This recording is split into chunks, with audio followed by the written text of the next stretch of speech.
फक्त 3 दिवस राहिले आहेत आणि बाप्पा येत आहे. चला आता पटकन मखर घ्यायला जाऊ. तर चला बघूया. डॅम ब्रो, मी थोड्या दिवसासाठी गायब का झाली? लोक माझे टॅगलाईन यूज करायला लागले आहेत. पण छान वाटतं बघून. लिटिल पपेट्सला माझ्या नावावरती व्ह्यूज येत आहे करून. खैर, या लल्लू पल्लूवरती मी का लक्ष देऊ? ओ बाय द वे, आम्ही गेलो होतो काटाई नाकाच्या इथे डोंबिवली मध्ये. तिथे ना एक मस्तच दुकान आहे आणि कसले भारी मखर होते तिथे. ते झालं. तिकडून आम्ही गेलो किसान कनेक्ट मध्ये. कसलं भारी सुपर मार्केट आलंय संकेश्वरच्या इथे आणि सगळ्या टाईपचे इथे व्हेजिटेबल्स, फ्रुट्स, देसी आणि इम्पोर्टेड मध्ये. मी तर खूप काय काय घेतले.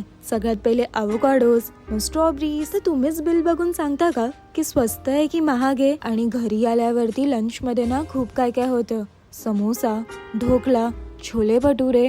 पेटू एकदम खुश. शाम को ना मी हे सगळे स्ट्रॉबेरीज ना क्लीन केले मस्तपैकी. त्यात पाणी आणि बेकिंग सोडा. थोड्या वेळासाठी त्याला असंच राहू दे. आणि घाण बघा यार किती आहे. मग मस्तपैकी माझ्या कॉफी ग्लास मध्ये चॉकलेट सिरप, स्ट्रॉबेरीचे तुकडू, कॉफी आणि थंडगार दूध. कसलं टेस्टी होतं यार. स्ट्रॉबेरीचे तुकडू ना मला अजून करायला पाहिजे होते. माझ्याकडे ते मॉडेल नव्हतं माहिती, ते एकदम चकचक करता ते पाहिजे त्यासाठी.